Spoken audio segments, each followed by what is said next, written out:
नमस्कार, RJ रूहिका Sharma channel में आप सभी का स्वागत है।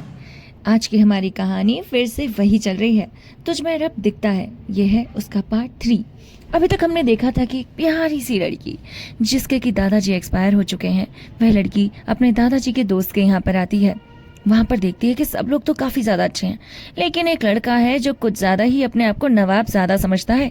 उस लड़के को भी ये लड़की पसंद तो बहुत आती है, लेकिन फिर भी अपना एटीट्यूड साइड में नहीं रखता वो। तो चलिए कहानी को शुरू करते हैं, लेकिन उससे पहले आप सभी हमारे चैनल को सब्सक्राइब कीजिए, लाइक कीजिए, शेयर कीजिए। चलिए शुरू करते हैं। थोड़ी देर बाद वैदिक एक फ्लैट के सामने खड़ा था। वैदिक वही नकचड़ा लड़का है जिसके दरवाजे पर सुमित सचदेवा के नाम की प्लेट लगी थी। वैदिक ने बेल बजाई तो एक लड़के ने दरवाजा खोला। भूरी आंखें, गोरा लंबा चेहरा, घुंघराले बाल और कसरती बदन, कुल मिलाकर अच्छा खासा स्मार्ट बंदा। सुमित सचदेवा, वैदिक का खास और इकलौता दोस्त। सुमित के माता पिता अब नहीं हैं और वह यहाँ अकेला रहता है। स्कॉलरशिप के बल पर सुमित ने वैदिक के कॉलेज से अपने पढ़ाई की और वहीं इन दोनों की दोस्ती की शुरुआत हुई। पढ़ाई खत्म होने के बाद दोनों ने राठौड़ इंडस्ट्रीज में काम शुरू कर दिया, पर फिर कुछ ऐसा हुआ कि वो इनको सब कुछ छोड़ना पड़ा। अब दोनों मिलकर खुद का बिजनेस करते हैं। सुमित से वैदिक कुछ भी नहीं छुपाता और सुमित हर हाल में वैदिक के साथ खड़ा रहता है। सुमित शायद अभी सो ही रहा था। दरवाजा खोलते ही बोला, "तू यहाँ इतनी सुबह सुबह?" सीनियर राठौर ने घर से बाहर निकाल दिया क्या? उसने अपनी आंखों को मलते हुए कहा। उसकी बात सुनकर वैदिक ने उसे घूरते हुए कहा, "कुछ भी मत बोल, हट अब दरवाजे से।" वैदिक अंदर आ गया और सुमित ने दरवाजा बंद किया और उसके पीछे पीछे आते हुए बोला, "तो तू इस वक्त मेरी नींद खराब करने आया है?" फिर रुक कर बोला, एक मिनट, कहीं तेरे उस संस्कारी भाई ने कुछ कर तो नहीं दिया?" उसकी बात सुनकर वैदिक ने सोफे पर पड़ा कुशन उठाकर उसकी तरफ फेंक कर बोला, "चुप कर जा यार, उसके बात करना जरूरी है क्या बारे में?" "अच्छा सॉरी ना, कम से कम मार तो मत।" सुमित ने उसके बगल में सोफे पर पसरते हुए कहा, "मैं यहाँ सोने आया हूँ, घर पर उस लड़की ने नींद उड़ा दी।" "लड़की? कौन लड़की?" सुमित ने हैरानी से पूछा। "वो मिस हवेली, क्या नाम है उसका, हाँ पंखुड़ी, दादाजी के दोस्त की पोती। मिस्टर राठौर उसे अपने घर में ले आए हैं, यहीं रहेगी वो अब। सुबह सुबह अच्छी खासी नींद में था, भजन खा के उठा दिया मैडम ने।" "ओहो, क्या बात है, वैसे देखने में कैसी है?" सुमित ने उसे छेड़ते हुए कहा। तो वैदिक के सामने वो पल घूम गया जब उसने पंखुड़ी को देखा था। फिर और झटक कर सुमित की गर्दन दबाते हुए बोला, "आजा आजा, बताऊं तुझे कैसी दिखती है?" "कैसी नहीं, आ आ आ, अबे क्या कर रहा है साले, छोड़, लग जाएगी मुझे।" सुमित ने अपने आप को छुड़ाते हुए कहा। "अब दोबारा मुंह मत खोलना, समझा? और मैं सोने जा रहा हूं," कहकर वैदिक बेडरूम की तरफ चला गया। "अरे रुक, मुझे भी सोना है।" "और अभी?" दोनों जाकर सो गए। फिर उठकर ब्रेकफास्ट किया और दोनों अपने ऑफिस से निकल गए। शाम तक दोनों अपने काम में बिजी रहे। जब छुट्टी का टाइम हुआ तो वैदिक सुमित के पास आकर बोला, "सुन, आज तू मेरे साथ घर पर रुकेगा।" "क्यों भाई?" "5 दिन से शक्ल नहीं देखी उसकी। मिस्टर राठौर जो नहीं थे घर पर, अब वो आ गए हैं, तो आज शाम उनका आना तय है।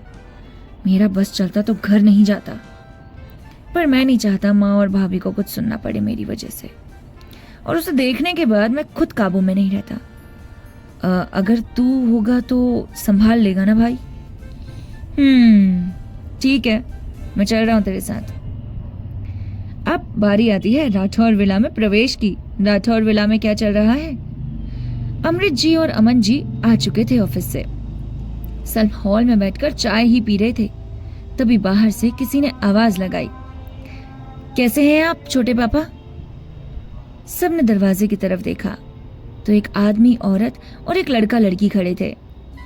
ये है वैदिक के बड़े पापा वीरेंद्र राठौर और बड़ी माँ कुसुम, उनका बेटा संस्कार और बेटी माहिरा। अमृत ने मुस्कुराकर उठते हुए कहा, संस्कार, वेलकम माय सन। संस्कार आकर अमृत जी के पैर छूने लग गया। उसके बाद अमृत जी और उनका पूरा परिवार वीरेंद्र और कुसुम से मिला और सब वापस बैठ गए। सुहासी जी ने गुंजन से कहा, गुंजन जाओ, सबके लिए नाश्ता और चाय ले आओ, और सुनो, भंवर से कहकर पंखुड़ी आद्या को बुलवा लो, वह दोनों इस वक्त गार्डन में हैं। गुंजन किचन में चले गई और उसके कहने पर भंवर उन दोनों को बुलाने चला गया। थोड़ी देर बाद आद्या और पंखुड़ी अंदर आए। पंखुड़ी को देखकर संस्कार की नजरें तो उस पर ही टिक गई। सादगी में भी इतनी खूबसूरत लड़की संस्कार ने आज तक अपनी जिंदगी में नहीं देखी थी। वह तो बस पंखुड़ी को देखे ही जा रहा था। पंखुड़ी को जैसे ही अपने ऊपर किसी की घूरती नजरें महसूस हुई, उसने तुरंत सर उठाकर देखा और वैसे ही संस्कार ने अपनी नजरों को दूसरी तरफ कर लिया। कोमल जी ने बोला, आओ बेटा पंखुड़ी, इनसे मिलो, ये हैं आद्या के बड़े पापा, बड़ी मम्मी, यह उनका बेटा संस्कार और यह उनकी बेटी मायरा। पंखुड़ी ने उन सबको हाथ जोड़कर नमस्ते किया तो वीरेंद्र जी बोले, तुम हवेली वाले काकू की पोती हो ना? तो पंखुड़ी ने हाँ में सर हिला दिया। पंखुड़ी को इतने सारे लोगों के बीच में अजीब सा लग रहा था। अभी तो वह राठौर विला में ही ढलने की कोशिश कर रही थी, ऊपर से कुछ नए लोग। इन सब से बचने के लिए उसने कहा, आंटी जी, मैं जाकर अभी भाभी की मदद कर देती हूँ, कहकर पंखुड़ी चले गई और संस्कार पंखुड़ी के पीछे से जाता हुआ देख रहा था। वैदिक और सुमित जैसे ही अंदर आए, कुसुम जी ने मुंह बनाते हुए बोला, आ गया मेरे बेटे का दुश्मन नंबर 1। वीरेंद्र जी उनकी बात सुनकर उन्हें झिड़कते हुए कहा, कुसुम जी, हर बात वही बात करना जरूरी है क्या? क्यों ऐसे करती रहती हो आप? ऐसे ना किया करो। क्यों ना करूं जी? आप भूल सकते हैं, लेकिन मैं नहीं। इसने मेरे बेटे के साथ क्या किया है?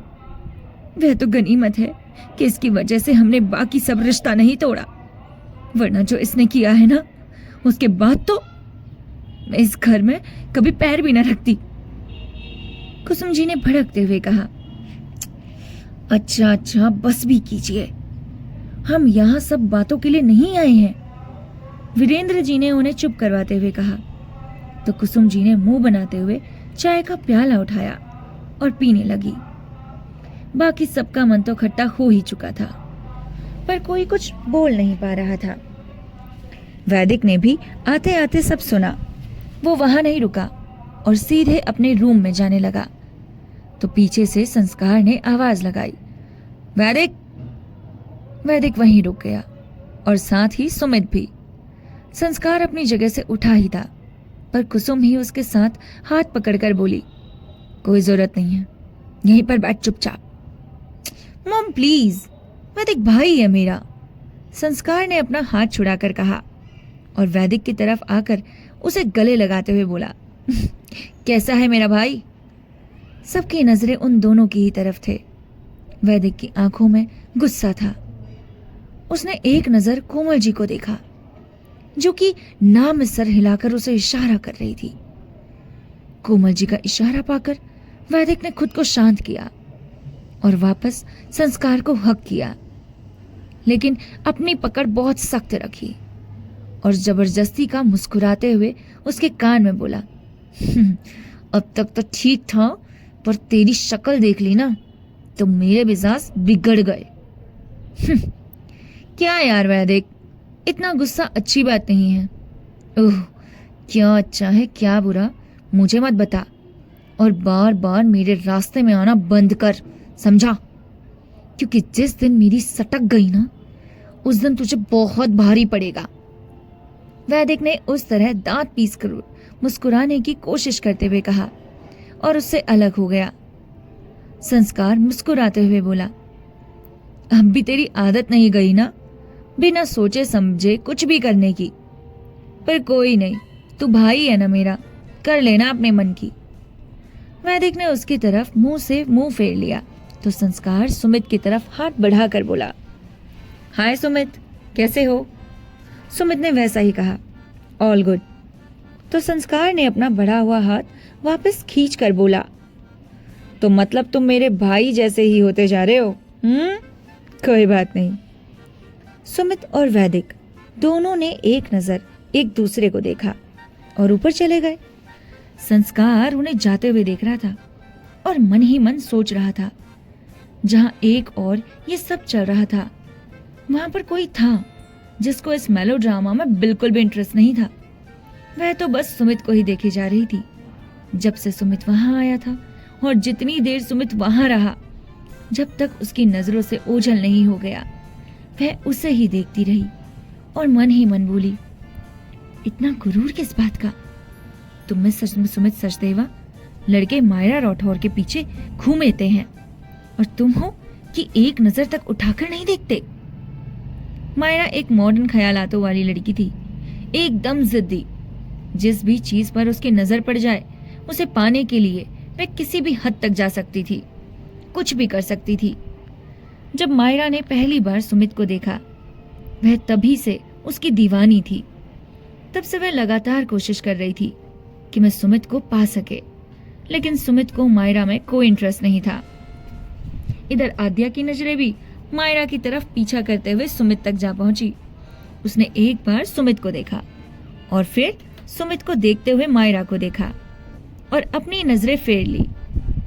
इस वक्त उसके चेहरे पर बहुत सारे मिले जुले भाव आ रहे थे। उसके मन में क्या चल रहा था, संस्कार अभी वहीं खड़ा था।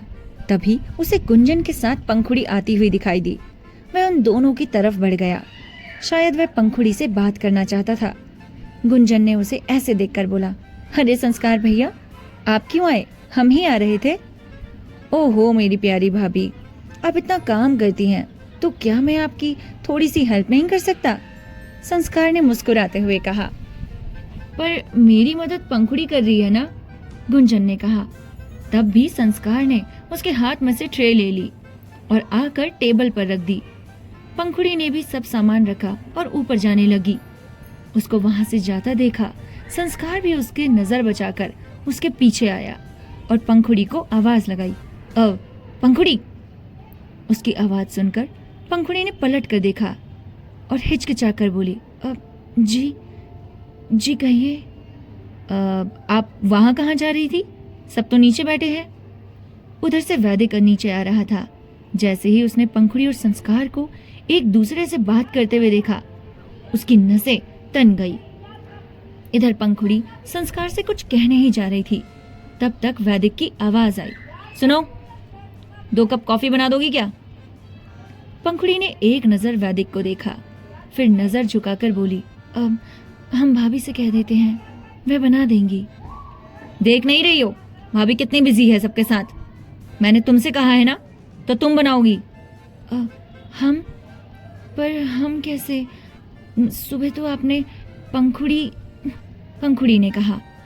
वैदिक ने उसे बीच में रोकते हुए कहा, हाँ ठीक है, लेकिन अभी मैं ही कह रहा हूं ना बनाने के लिए। तो पंखुड़ी ने कहा, ठीक है, बनाकर भिजवाते हैं।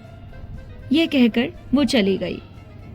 इधर वैदिक ने संस्कार को एक और सेक्रेटरिस्टिक की सार्कास्टिक से स्माइल दी और वापस ऊपर चला गया। संस्कार में मन ही मन बोला, तो वैदिक तुम इतना पॉजिटिव हो पंखुड़ी को लेकर कि बात तक नहीं करने दी। पर चलो कोई नहीं, आज ना सही तो फिर कभी और। अब तो पंखुड़ी भी यही है और मैं भी, कहकर वो वापस सबके साथ आकर बैठ गया। इधर पंखुड़ी बड़बड़ाती हुई किचन में आई और बोली, कितने अजीब हैं ये वैदिक जी, सुबह तो मेरे हाथ की बनी हुई कॉफी को फेंक दिया और अभी मेहमानों के सामने मुझे डांटने की कोशिश कर रहे हैं। बड़े ही अजीब इंसान हैं। मुझे तो इनके समझ ही नहीं आ रहा कि क्या चाहते हैं। हाँ, सुबह सुबह तो हमारी बनाई हुई कॉफी को ऐसे छोड़ दिया जैसे उसके अंदर हमने जहर डाल दिया हो, और अब इन्हें हमारे ही हाथ की बनी कॉफी चाहिए। सच कहते हैं अंकल जी, शहजादे ही हैं ये, नखरेबाज कहीं के। ऐसे नखरेबाज इंसानों से तो भगवान बचाए। अरे अजीब ही किस्म के इंसान हैं। काश भाभी यहाँ पे होती तो भाभी मुझे बता तो पाती, कहीं पता चले अभी मैं इनके लिए कॉफी बनाकर गई और ये फिर से कॉफी को फेंक दे, उलट दे। ये तो मेरी बड़ी ही बेइज्जती हो जाएगी। क्या करूं क्या ना करूं, कुछ समझ में नहीं आ रहा। और कहानी का पार्ट 3 यहीं पर ख़त्म होता है। आप लोगों को कहानी कैसी लगी हमें कमेंट करके ज़रूर बताइए। कहानी के नेक्स्ट पार्ट चाहिए तो जल्दी से चैनल को सब्सक्राइब कीजिए। मिलते हैं आपसे नेक्स्ट के साथ, तब तक अपना ख्याल